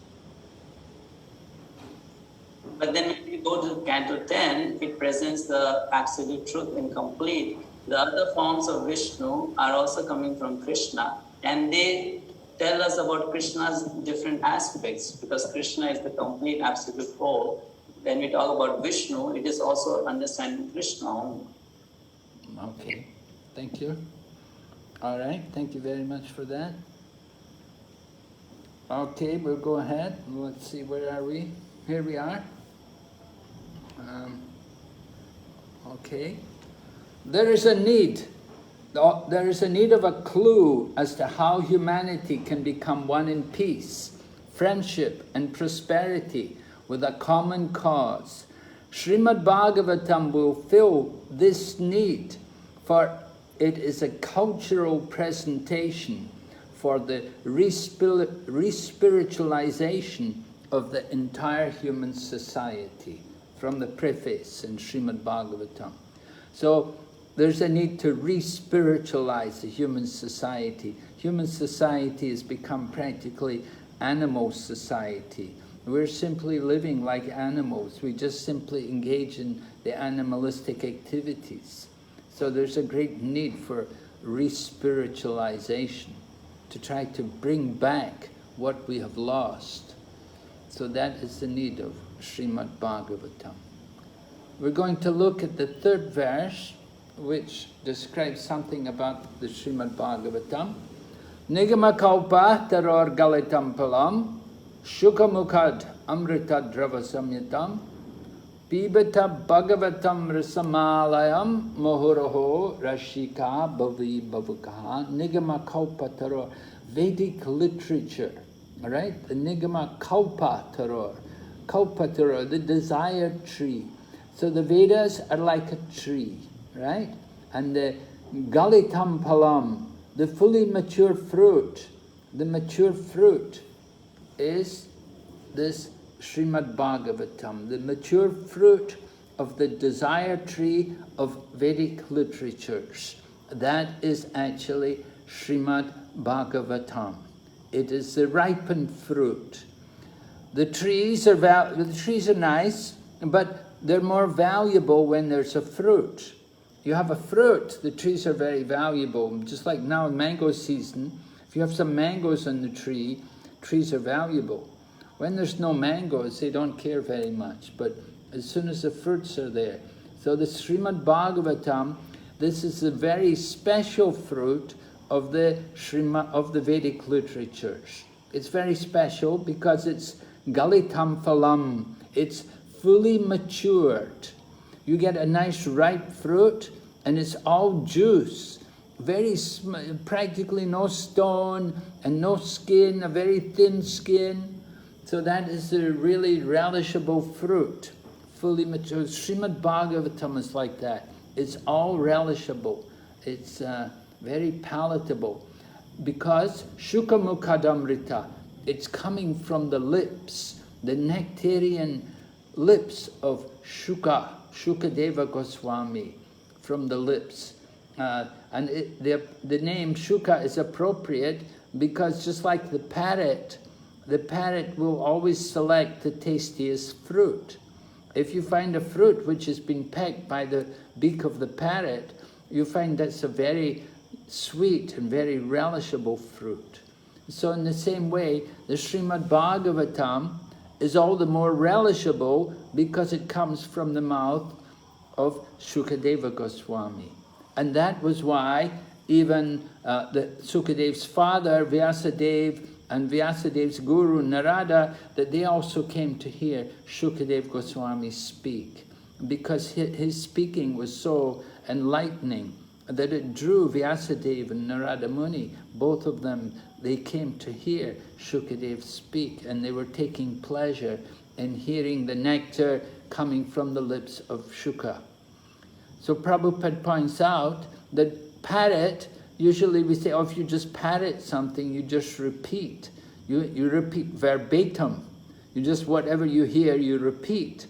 But Shukadeva didn't do that. Shukadeva imparted his full realization. And he presented it in such a manner that it was so pleasing and so relishable to the audience, particularly to Maharaj Parikshit. So this is the important points about the Srimad Bhagavatam, that it is the essence, the ripened fruit of the Vedas. Why is it the ripened fruit of the Vedas? Because it's fully condensed with ras. The ras which is there in the Srimad Bhagavatam. It is that ras which makes it all the more relishable. And that is what the devotees take pleasure in hearing the Srimad Bhagavatam because of the very concentrated revealed there in the Srimad Bhagavatam for Goswami.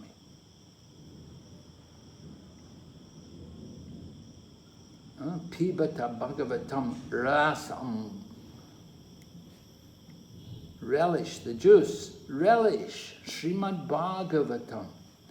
Right? We want to relish this rasa. Of course, we're not very expert in relishing rasa because we're new devotees. I don't know about you, but I'm pretty neophyte. I don't really know much about rasa.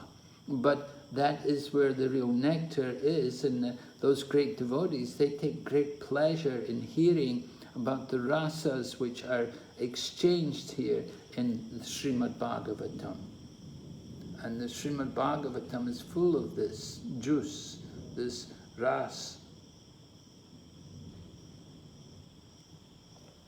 From the purport of the third verse, the first chapter, first canto, in this sloka, it is definitely stated that spiritual rasa, which is relished even in the liberated stage, can be experienced in the literature of the Srimad Bhagavatam, due to its being the ripened fruit of all Vedic knowledge.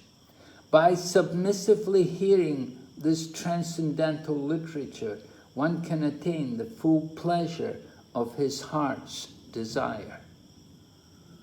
The full pleasure of our heart's desire. Our heart's desire, actually, we desire to experience and to taste this wonderful, loving exchange which is there.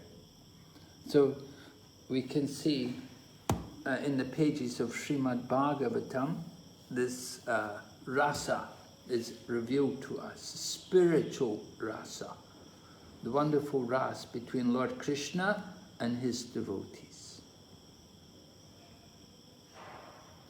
So we'll just ask you, can you identify one verse or passage that appears to speak to you directly? It seems just relevant to you, your current situation. And write down one thing you could do based on that to improve your spiritual life. All right? Do you think you can do that? Try to just focus for a minute. One verse. Give us one verse that appears to speak to you directly. One verse, maybe a passage, something which really gets to you. It's just what we needed to hear.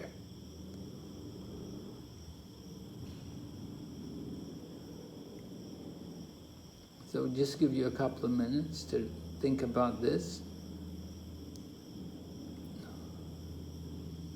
and reflect on what we have covered in these few chapters. I hope there's something there which really appeals to you. I particularly like the statement which comes at the end of the third chapter, where they're discussing about the Srimad Bhagavatam. Is it the third chapter? Or maybe, I think so. Maybe it's the second chapter.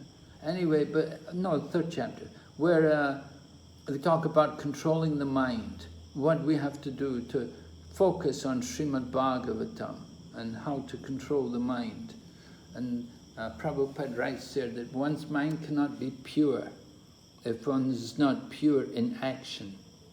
And one cannot be pure in action if he's not pure in eating, sleeping, mating, and defending.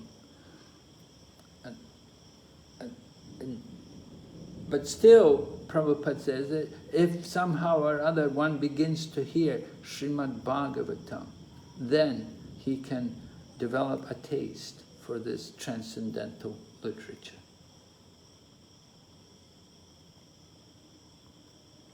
So Prabhupada was describing to us how we can control the mind if we're very careful, regulated, sense-controlled in our activities.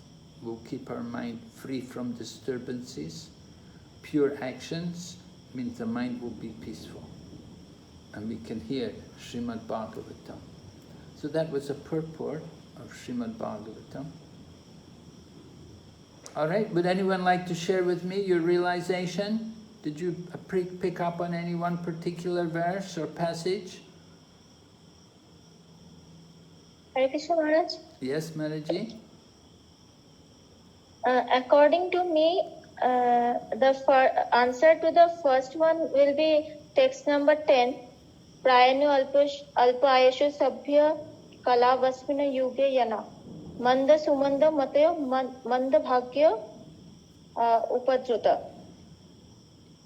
So, Maharaj, I think my own realization is that I can feel that I get demotivated many times. I get influenced by the modes of maybe passion more frequently.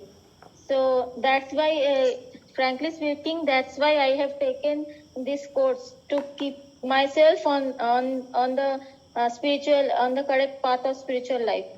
And the second one, answer to the second one is text number 16, Sadhu Sangha, that is Shushrusha Shraddhayana Vasudeva Katha Ruchi.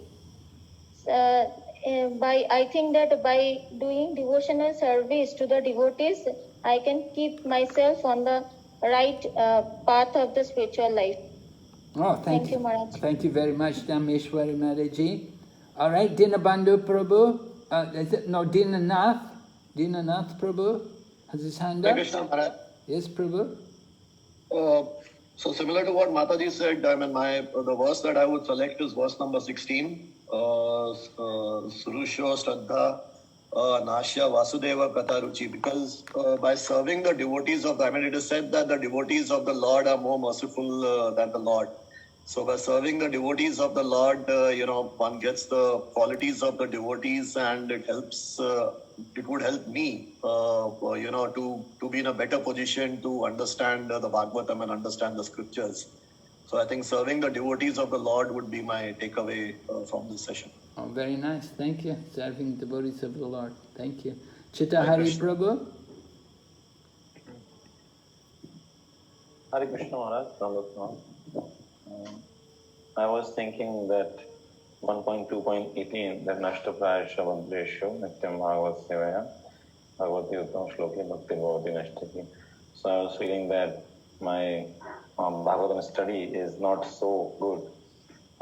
So that's why I read in that combination of these two Bhagavatas, Book Bhagavata and the Bhakti Bhagavata, will help the neophyte devotees to make progress on and on.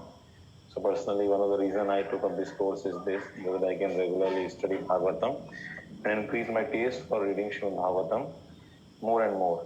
So I will try to apply it and make some schedule, etc. to read Bhagavatam more. Oh, very good. Yes, certainly you have to be reading more to keep up with the class. Very nice. And so yes, it's good. It helps you to keep reading regularly. So thank you, Prabhu. And then Diksha Mataji. Hare Krishna Maharaj. Please accept my obeisances. Maharaj, in text 6, Purport Prabhupada mentions that to hear and explain them is more important than reading them. One can assimilate the knowledge of the real scriptures only by hearing and explaining. So I take this point home that I have to increase my Shravanam, and for that purpose I joined this Bhakti Vaibhava course also to increase my Shravanam and to apply this Shravanam then in preaching. So I take this point home to take it very, very nicely from the spiritual leaders and then apply and spread through preaching. Okay, thank you, Mataji. Good. And then Devadatta Prabhu.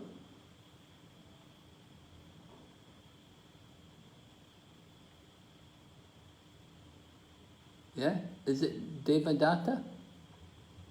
Prabhu, you have to unmute. Devadatta Prabhu, you unmute. Yes, Prabhu. Sorry. Okay, I'm audible now? Yes, now we can hear you. Okay. What circles of text 2 are very important. I feel this text number 18 is very important to me. it says, Nishtaparashu Abhadreshu means I have to attend the Bhagavatam classes regularly, and by it you have to render service to the devotees, and by doing so, all our troublesome to the heart is almost completely vanquished. So our heart is always full of impurities. But when you hear about the Bhagavatam classes by going there regularly, so our heart is cleansed and the pure love of God will be established. So, Hare Krishna. Thank you, Prabhu. Right? And Rati Prada Mataji? Hare Krishna Maharaj. Maharaj, the verse that I like is that Tada Rajas Tamo Bhava Kama Lupha Dayaschaye Cheta Etairanavridam Statam Sarpe Prasidati. The effects of the lower modes of passion and ignorance, lust, desire, and hankering disappear from the heart. The mind is unaffected due to being established in goodness, and one becomes completely happy. So I really like this. This touches me. That I can actually feel that the effects become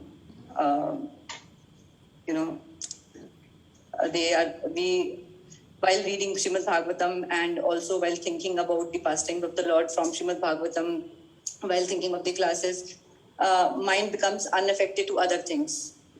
Usually mind wavers from here to there, but once we are fixed in reading Srimad Bhagavatam in a regular schedule, then it is really very nice and we feel that we are happy.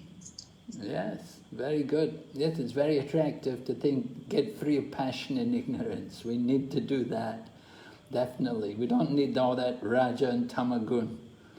It was very nice you're thinking about this. All right, someone else has their hand up here. Who is it? Nitya? What is the name? Oh. Nitai Nateshwar, myself, Prabhuji. Oh, Hare Krishna. Nitai Nateshwar, yes. Yes, go ahead, Prabhu. So the verse what I felt very close to the need of my current situation is Tasmad ekena manasa bhagwan satvatam pati shrotavya kirtitavyascha dhyaya pujascha nityada. So why I feel this is the need of my time for now is because the goal, the aim has to be very, very strong. So then all our resources we can utilize in achieving that. So Srila Prabhupada also mentions very nicely in the purport, very strong first line of the purport is, if realization of absolute truth is the ultimate aim of life, it must be carried out by all means. So various impediments will be there, various problems will be there in the life, but our aim, if it is fixed, then we should achieve it by all means. So I think this is a very, very inspiring verse and very helpful to me. And also the last line of this purport, the tendency to glorify others or hear others must be turned to real object of glorification,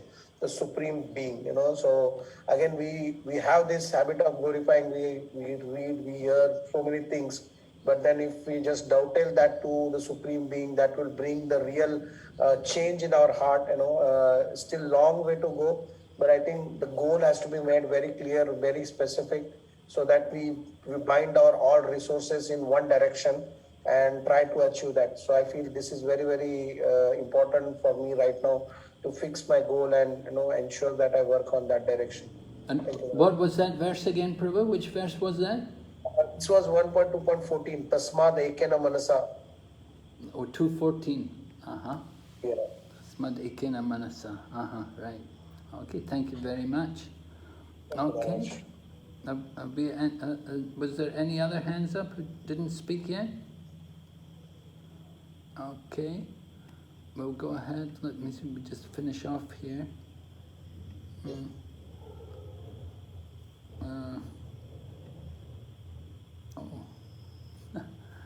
Okay, just a quick question. What has been your experience while studying and hearing Srimad Bhagavatam during unit 1 of this course?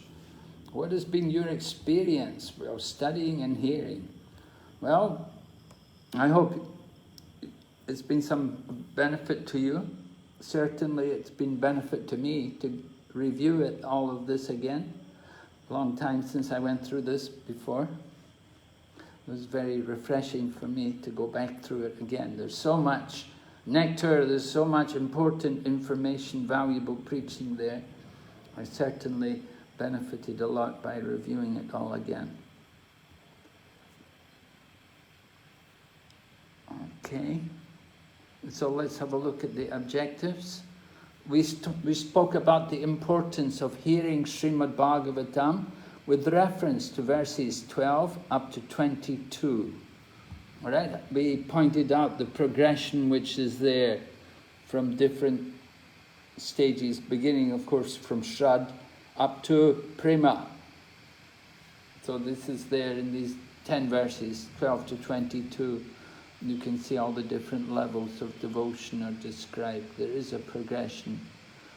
So we want to understand the progression, and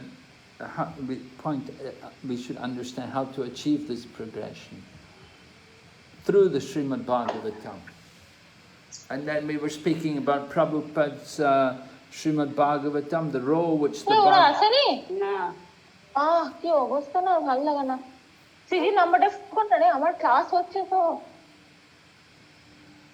So we were speaking about the role of the Bhagavatam and the mission of Prabhupada in those particular verses which we focused on. Certainly Prabhupada's Srimad Bhagavatam is fully focused on Krishna, giving the message of Krishna consciousness.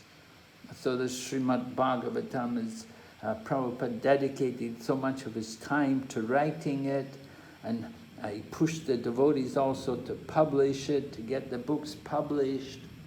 The Chaitanya Charitamrita is actually like a commentary on the Srimad Bhagavatam.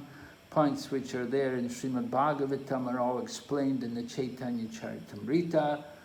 So it's so important for us. Bhagavad Gita, Prabhupada said, was like the beginning knowledge, and then Srimad Bhagavatam's a graduate knowledge, and Chaitanya Charitamrita was like postgraduate study. So Prabhupada his mission was to educate us in the science of Krishna, and everything is there in Srimad Bhagavatam. Bhaktivinoda Thakur said, if there's no other books, it's not a great loss, so long as there's Srimad Bhagavatam. All right?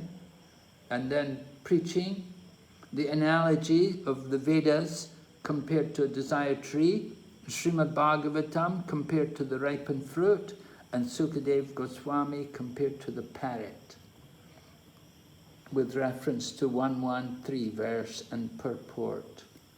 So this is important for us to understand the relationship between the Vedas, Srimad Bhagavatam, and Sukadeva Goswami speaking the Srimad Bhagavatam. Sometimes people have difficulty understanding. We get different scholars, they know the Bhagavad Gita and they know the Vedas. Not many are familiar with the Srimad Bhagavatam, and they don't really understand the connection. The Srimad Bhagavatam begins where the Bhagavad Gita stops. The Bhagavad Gita stopped with surrender to Krishna. So Srimad Bhagavatam begins from that point, that now that we've surrendered to Krishna, we should go on and hear Srimad Bhagavatam. So this is the actual fruit. And then we've reflected on our own experience of relishing Srimad Bhagavatam with reference to 113. Appreciating Sukadeva Goswami's preaching, powerful preaching. He's giving this very concentrated rasa of the pastimes of Krishna to all of us, that we want to develop our taste and appreciation. Of course, it takes time for us we're just entering into the ocean. The ocean of Srimad Bhagavatam is so deep, there's so much. We're just like wading in the shore. We're just beginning our study of Srimad Bhagavatam. But we want to go on and appreciate it more and more, and go deeper and deeper. So it's inspiring to think this is how Lord Chaitanya would hear Srimad Bhagavatam. The Goswamis, how much they studied, they relished Srimad Bhagavatam. So we're following in the footsteps. and particularly Srila Prabhupada, who has spent so much time to write his purports to give us Srimad Bhagavatam. We want to develop our appreciation for that. Prabhupada writes, Srimad Bhagavatam is a sublime literature which surpasses all other Vedic scriptures due to its transcendental qualities. It is transcendental to all mundane activities and mundane knowledge. Srimad Bhagavatam is not only a superior literature, but is the ripened fruit of all Vedic literatures. In other words, it is the cream of all Vedic knowledge. Considering all this, patient and submissive hearing is definitely essential. With great respect and attention, one should receive the message and lessons imparted by the Srimad Bhagavatam. Srila Prabhupada ki jai. Are there any questions? This is actually our last class in this unit. Right? We've covered the first 3 chapters. So if you have any questions, then now is the time. Bring them up. Because you have to prepare now for your CBA, right? Closed book assessment. And of course you also have to work on your open book assessment, if you have not already done it. Did you do it already, Diksha? No, Maharaj. Oh, Diksha, yeah. Don't leave it till the last. Get it done early, because you got to prepare for the closed book. You know, so if you're still working on the open book, then it's hard to get yourself prepared for the closed book. Okay, Maharaj. Hare Krishna, Maharaj. Yes? Maharaj, I have a question. Like it is mentioned in the second word that Srimad Bhagavate Mahamuni Krite. So Vyasadeva is writing, the author of the book, and is he referring to himself by writing this, that Mahamuni Krite, that he himself is the Mahamuni who wrote this? Yes. That's right, he's describing himself. He is Mahamuni Krite. Also, Maharaj, can you please guide us how do we go about preparing for the closed book assessment? If you can give us some tips. For what? The open book? For the closed book assessment. Well, the closed book assessments, you have to read the questions, you have to answer them.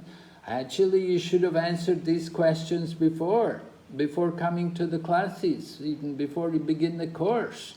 It's, you know, the idea is we give out the student materials before the course begins, so that in your own time, before the classes begin, you've already gone through these questions, because the questions are all taken, the answers are all there in the purports. You just have to pick out the right answers from the purports, and you have the answers to the questions.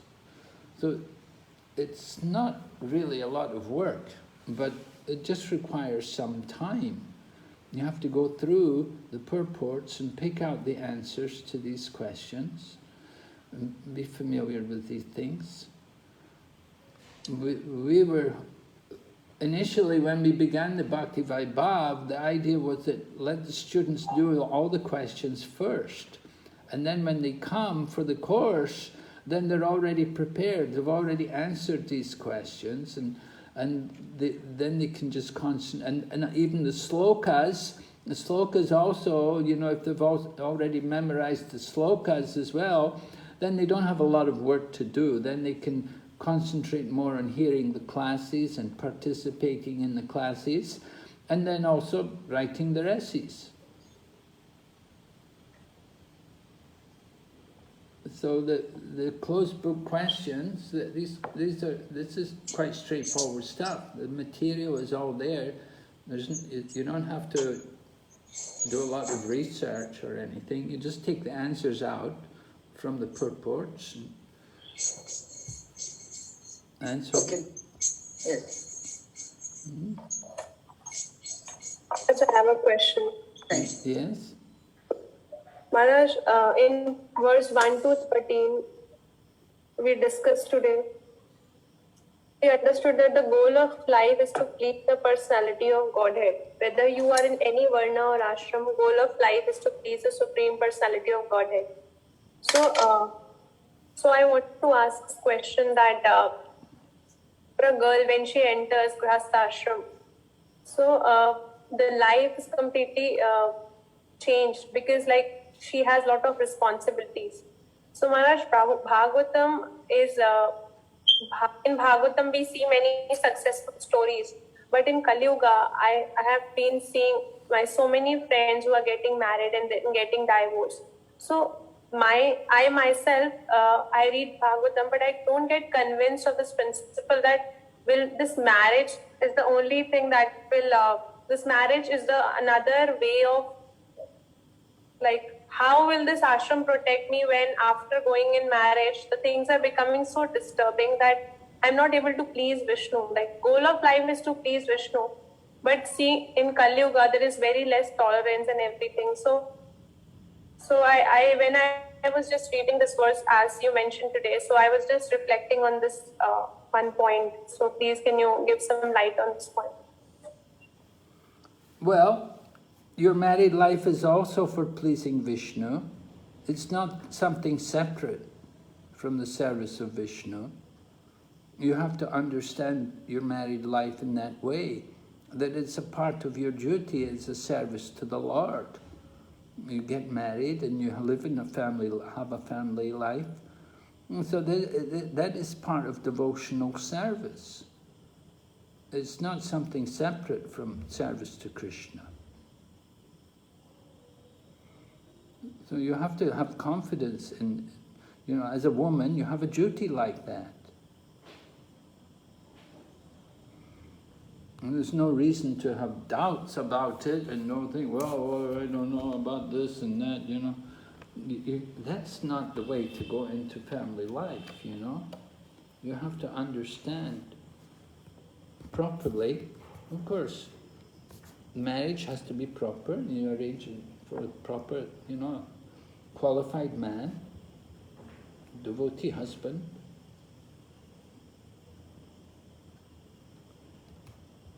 So it's not such a big problem for you. I mean, so many people are married. Why are you so worried about it?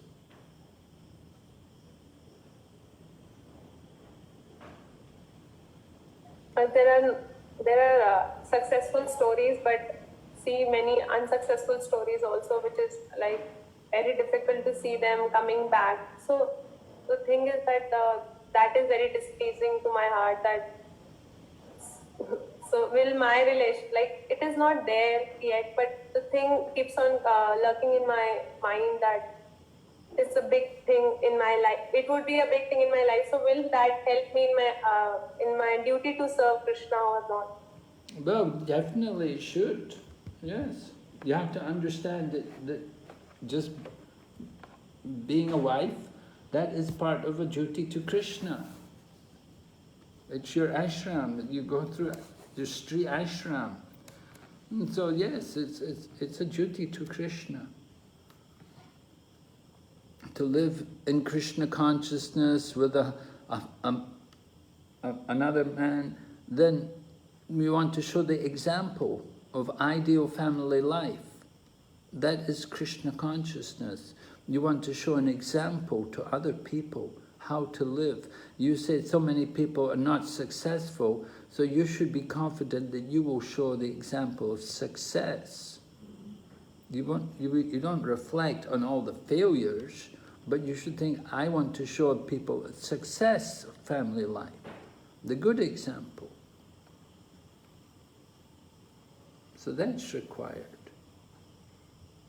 We need devotee couples to show the example to everyone, how to live successfully in family life, in Krishna consciousness, and to make spiritual progress. Thank you so much, Maharaj. Hare Krishna. Yes, somebody else has their hand up here. Hare Krishna Maharaj, Pranam. Yes, Prabhu. Maharaj, the first question was from 1.1.1, and the word says Anvayat Itarat. These two words are coming. So direct and indirect, direct and indirectly, right? Anvayat Itaratashat Artheshu Abhigyaha. So, Maharaj, these two, what is the meaning of these two words actually?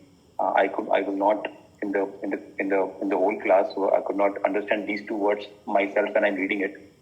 So, what is the actual meaning of Anvayat Itarat in this context, in this verse?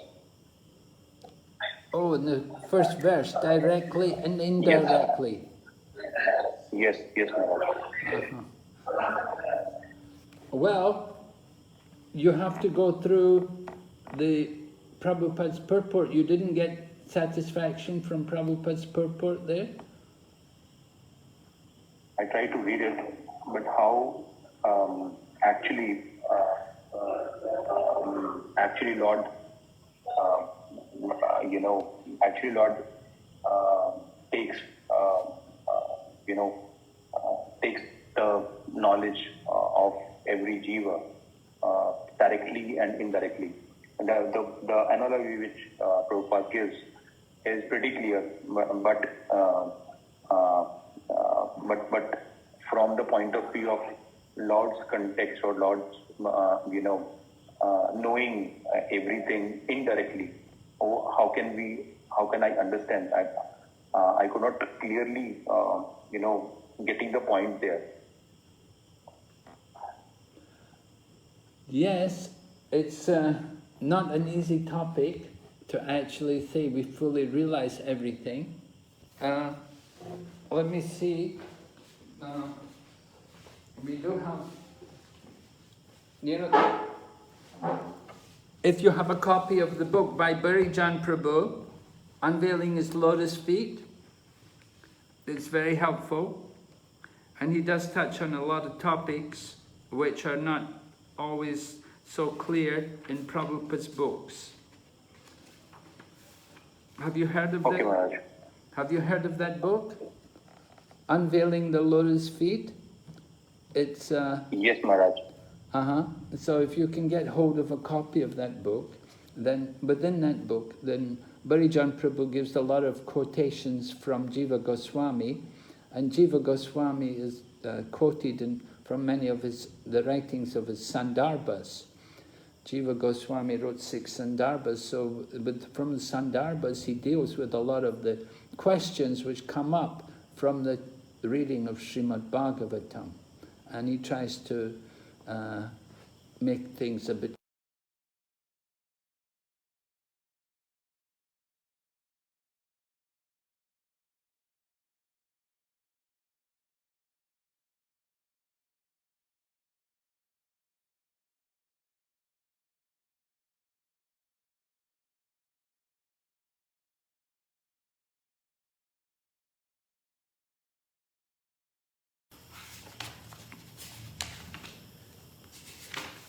I'd have to prepare myself for that question, Prabhu.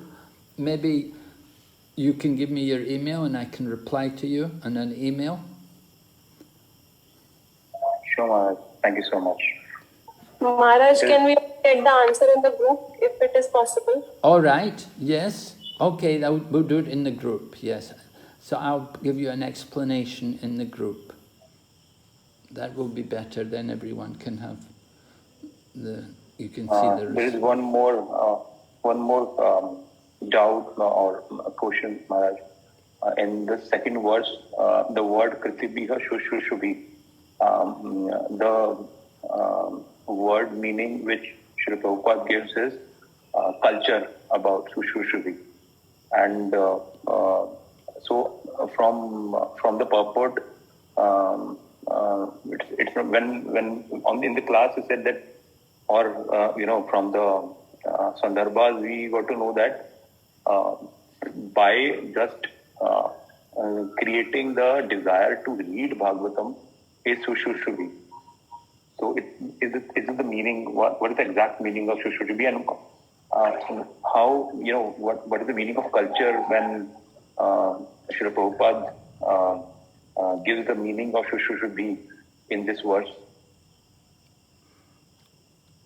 What's the meaning of culture when Prabhupada gives the meaning? Yes, Prabhupada. Yes, Maharaj. Well, Prabhupada explains culture refers to many different aspects of society, which include things like religion, art, music, drama. They're all different aspects of culture. And so it can be a very general term. It can be very broad. So how this, by this meaning, the Lord can appear in the heart, tatakshanat, without any delay. So how this is connecting with this verse, Maharaj?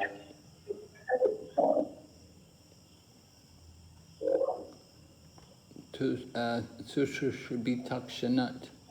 That is which verse again?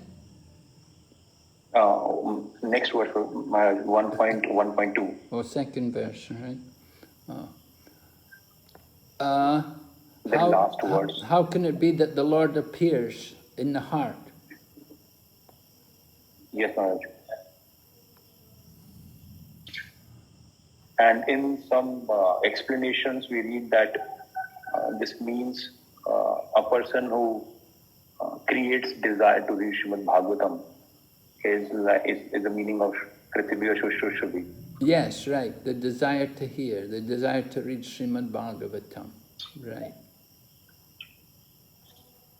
Is that the meaning of creating the culture? Is that the meaning of creating the culture? It could be Prabhupada's referring to the culture of reading Srimad Bhagavatam.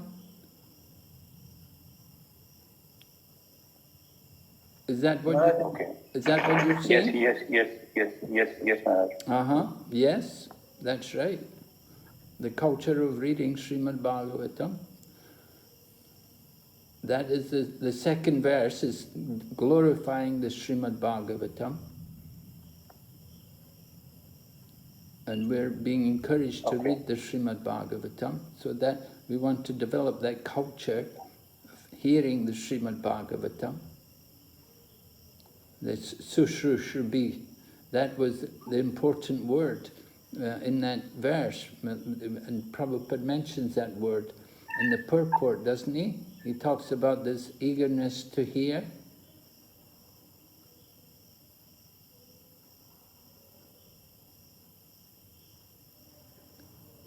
Okay, thank you so much, Maharaj. It was really nice experience, and really great experience hearing Bhagavatam verses from and explanations, and the Prabhupada selected quotes related to each verse. It was really nice, and it was out of world experience for me. Thank you so much, Maharaj. Thank you so much. Hare Krishna.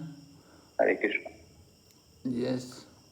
Prabhu, here's another hand up here, is it, Prabhu? Hare Krishna Maharaj. Yes, Prabhu. I have a general question about Shastra Chakshu, seeing the world through Shastras. Sometimes questions like that used to come in Bhakti Shastra and also now in Bhakti Vaibhava. Today as well, you asked me about different peace movements, something like that. Yeah. For me, I grew up in Mayapur. I was born in Mayapur. So I don't really know much about the outside world. So then I sort of struggle with these questions. Oh, okay. I try to read the newspaper more, or how do I answer these questions? No, you just read Srimad Bhagavatam. You get everything there. Don't worry about it. These questions are not important. But if you've read Srimad Bhagavatam, that's the main thing. We just want to know Srimad Bhagavatam and try to relate everything to Srimad Bhagavatam. So peace is also there in Srimad Bhagavatam.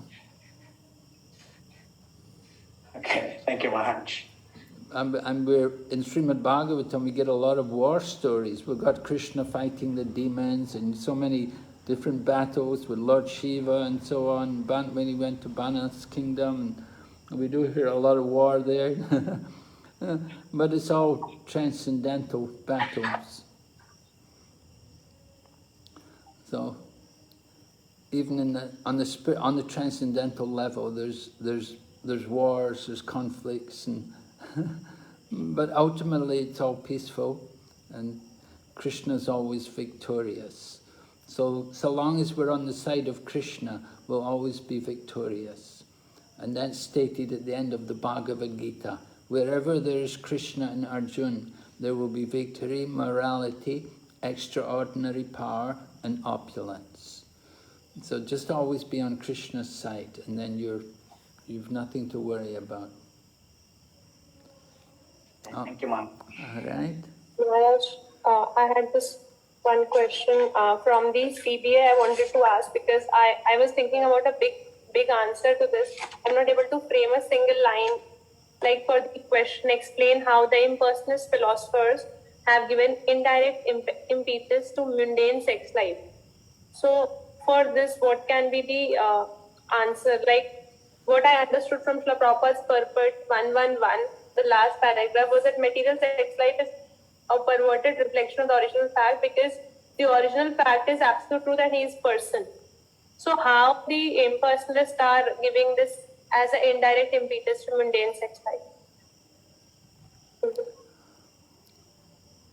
Well, how are they giving impetus to sex life from this?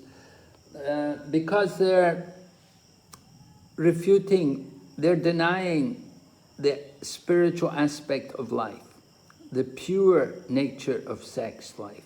They don't admit that there is such a thing as a spiritual world, and there is pure love. So they just simply think only of the mundane world. That they have no knowledge, no information of any kind of transcendental love on the spiritual platform. They don't believe in rasa because they're impersonalists. There's no rasa, there's no relationship, there's no love there in the spiritual world. So for them, it's all material. The material world is all in all. And so they're encouraging people in enjoying the material world because they don't recognize that there is actually pure love. And you want to understand pure love, we have to be pure ourselves. So because they deny the spiritual world and the spiritual activities and the Lord and his relationship with his devotees, so people are encouraged in the mundane world to enjoy the perverted reflection. It's like that. Because the nature of the soul is to want to enjoy. So how do they enjoy? They think they will enjoy the material world because they think ultimately there's only the oneness. There's no enjoyment in the material. They think the spiritual world there's only the oneness, so we should enjoy here in the material world.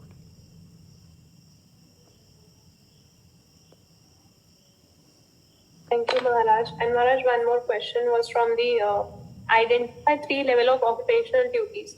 So while I was reading 11128, the chapter Divinity and Divine Service, in this there are occupational activities mentioned on the level of gross and the gross level and extended selfishness. I can point out the levels of occupational duties in this entire verse. So what is the meaning of levels of occupational duties? Oh, the levels of occupational duties. There is a purport there about that, with different levels of occupational duties. And Prabhupada describes the 3 different levels of occupational duties.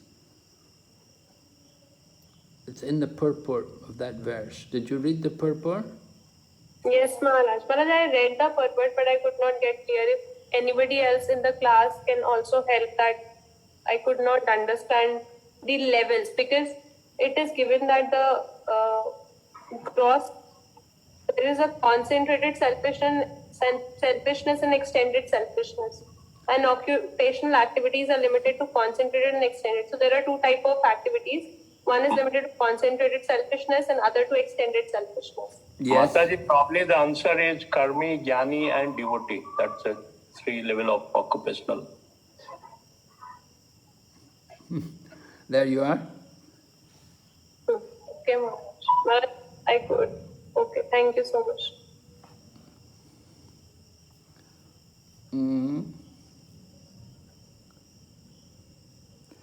All right, so we will finish here. Is that right?